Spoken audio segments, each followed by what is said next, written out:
Resist, rebel, rebuild. We can definitely apply that to real life, if you know what I mean.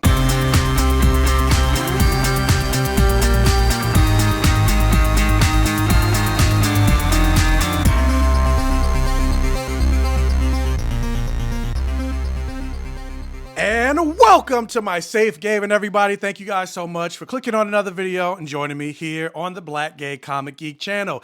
If this is your first time checking out one of my videos and checking out the channel in general, let me introduce myself. My name is Michael. I call myself the Black Gay Comic Geek. And I always say the things I love to talk about here on the channel has blood, sex, gore, and magic, or any variation of the four. So I mostly like to talk about fantasy, which includes superheroes, comic books, action movies, horror movies, sci-fi. And of course, I like to talk about black representation and queer representation. So if that's something that you're interested in, if you think representation matters and through representation it equals normalization, do me a favor and hit that subscribe button if you are not subscribed to the channel. But whether you're subscribed or not, because I am this close to getting to 10,400 subscribers, which means I'm halfway to getting to 10,500 subscribers, or less than halfway, and 11,000, 12,000, 13,000. You could do me a favor, hit that like button. It'll really help with the YouTube algorithm, getting this video out there, getting my channel out there so I can continue to grow. Even if I get 5 people to watch this video all the way through, then let me get 5 likes. If I get 100 people watching this video, let me get 100 likes, 1,000 likes, etc., etc., etc. Please, please, please hit that like button. I cannot emphasize enough how important that is. Now, with that said, we are here. And some of us, we are queer. No, we're here to talk about the season finale for Daredevil Born Again. Did this show stick the landing? Full spoilers for this episode, and I believe this episode is called Straight to Hell. So let's get into Daredevil episode 9, I think.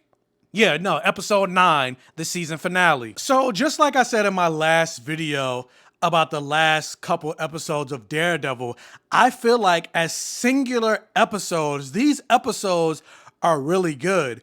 But with that said, like in terms of a cohesive season, and I get there was some behind the scenes shuffling, like one half of the season was a different showrunner and the second half of the season was another showrunner. And I feel like for this particular episode, you can really tell, because honestly, this show, or this episode in particular, felt like a completely different show.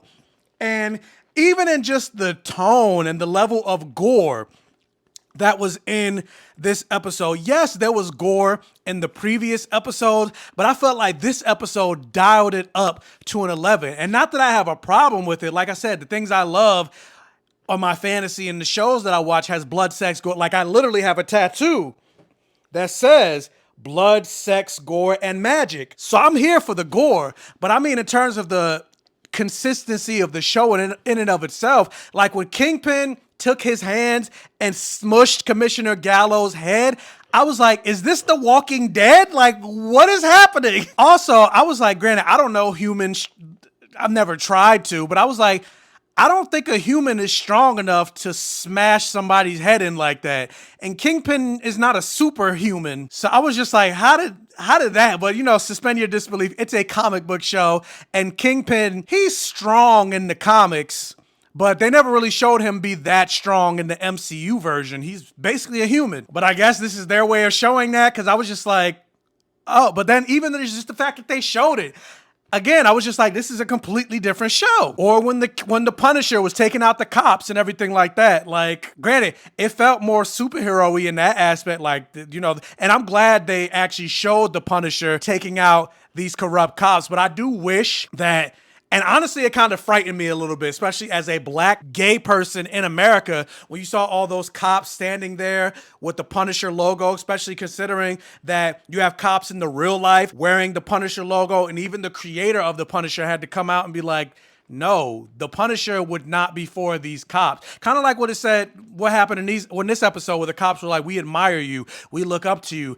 I wish the Punisher in this episode, like, I wish there was a better, like, his reaction to that, like, I wish it was a better moment, especially because it happens in real life, where, like, you know, John Bernthal, he was just like, you think you know what I've been through? You think you know me? Like, I don't feel like that was significant enough, because part of the reason I feel like they put that in there is to talk to the cops in real life that do wear the Punisher logo. Like, Frank Castle is about rooting out corruption, taking out the bad guy. Obviously, cops wearing the Punisher logo and doing what they do, the Punisher would be going after them. So I kind of wish there was more in terms of the speech with that. But even just in the idea of Punisher taking out them and saying, like, I would never stand with y'all, I guess maybe that's good enough, maybe. But also, and I know there are people going to be upset that I bring this up, but I don't care. It's my channel. I'm going to talk about whatever I want. But the thing that irked me about this particular episode, because honestly, this whole episode just felt like white men win. Especially when you think about this era of Trump and everything like that, like Kingpin, you know, starting his whole anti-vigilante task force and his new martial law that he's setting out in New York. The guy Daniel joining his side and everything like that. But it irked me that the rare people of color that we had, like Sheila in this episode, they all ended up siding with the Kingpin. Sheila gave up Gallo, which caused Gallo to be unalived. We found out who ended up taking out Hector Ayala, which was a black cop. And I was just like, come on, like, really? I'm like, the two black people in this show that have, like, lines also sided with the bad guy? Like, come on. Or not the only, because they're not the only ones. I forgot Matt Murdock's partner. I can't think of her name, but his lawyer friend, she didn't side with anybody. But still, like, I didn't like that. Not enough that I'm going to say, fuck this show, or this show sucks, or anything. Like, I'm just saying, like, it called out to me. Especially with that whole theme of resist, rebel, rebuild. I mean, even BB, to a certain extent, caved into Fisk with the article that she wrote. But I was actually surprised that Dr. Glenn, Heather, I thought by the end of this season, she would have found out that Matt was Daredevil. But we know one thing, they're not gonna last that much longer. They're gonna break up pretty soon, especially after he woke up in the hospital and the first name he uttered was Karen. Oh, my heart. Dr. Glenn, I know that was like a stab.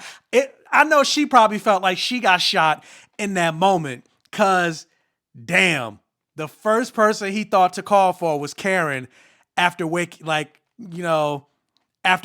from that shot. Damn. But yeah, their relationship isn't going to last that much longer, especially with him still keeping secrets from her. And basically the secrets causing him to look like a crazy person in her eyes. Because he keeps saying, trust me, trust me, trust me. Don't trust Fisk, don't trust Fisk. But he's not telling her why she shouldn't trust him or who he actually is or anything. She just say, trust. Why should she trust you when you don't trust her? And the thing about this episode, like, you could easily tell it was a season finale, even in just the fact that, like, out of all the episodes or out of everything that happened, obviously outside of the cameo that we had a couple episodes again, but now the Punisher decides to show up. Or you get to the end of this episode, guess who also shows up? Karen shows up. And in many ways, instead of this episode feeling like a bookend to this season's storyline, it just feels like this episode was really just a teaser trailer for what's going to happen in Daredevil Born Again Season 2 or Daredevil Season.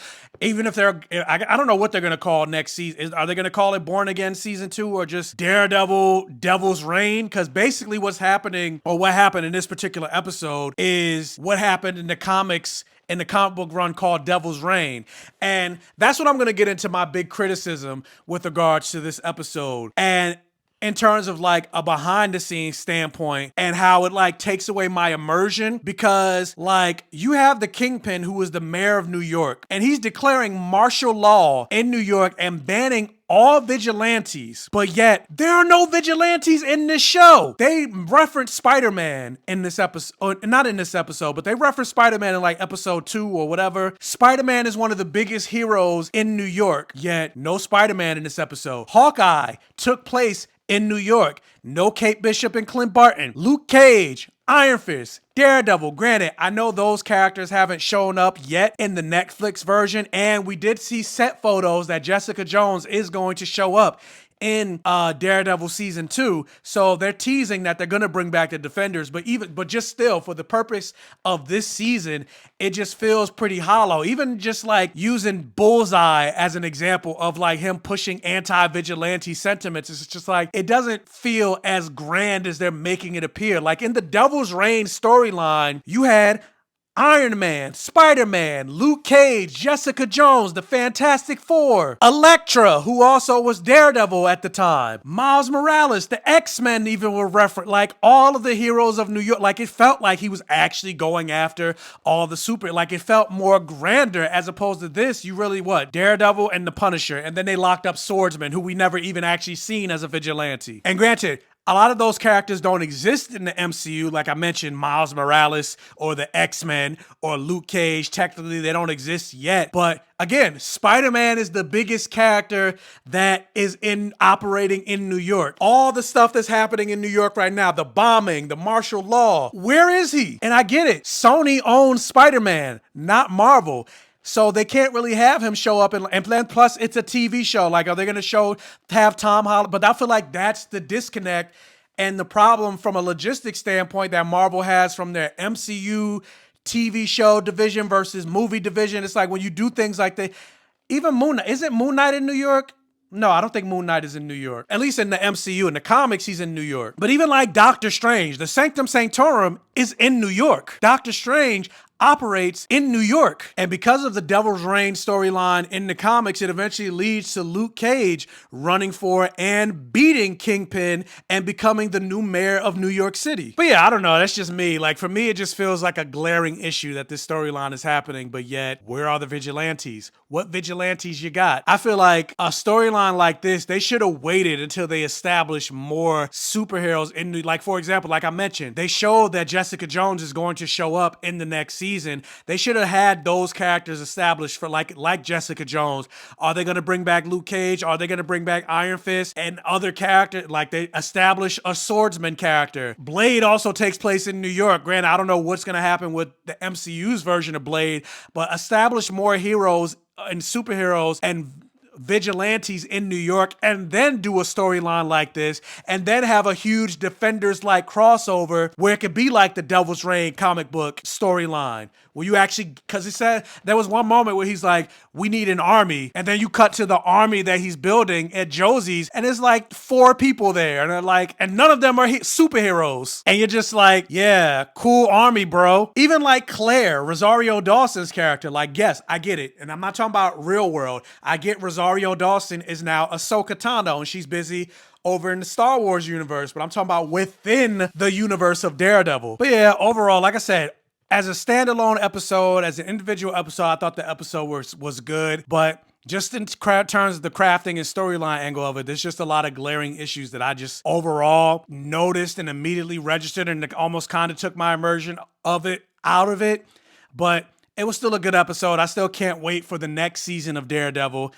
And yeah, I just wish they had more black people also resisting the Kingpin. Resist, rebel, rebuild.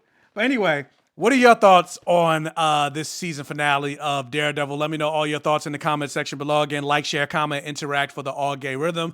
This is one of your first time checking out one of my videos. Hopefully check out the other videos on my channel. If you like what you see, hit that follow button, hit that bell notification button so you're alerted every single time I post a new video, and tell your friends, families, and neighbors about my channel to help me continue to grow. And as always, I will catch you guys next time.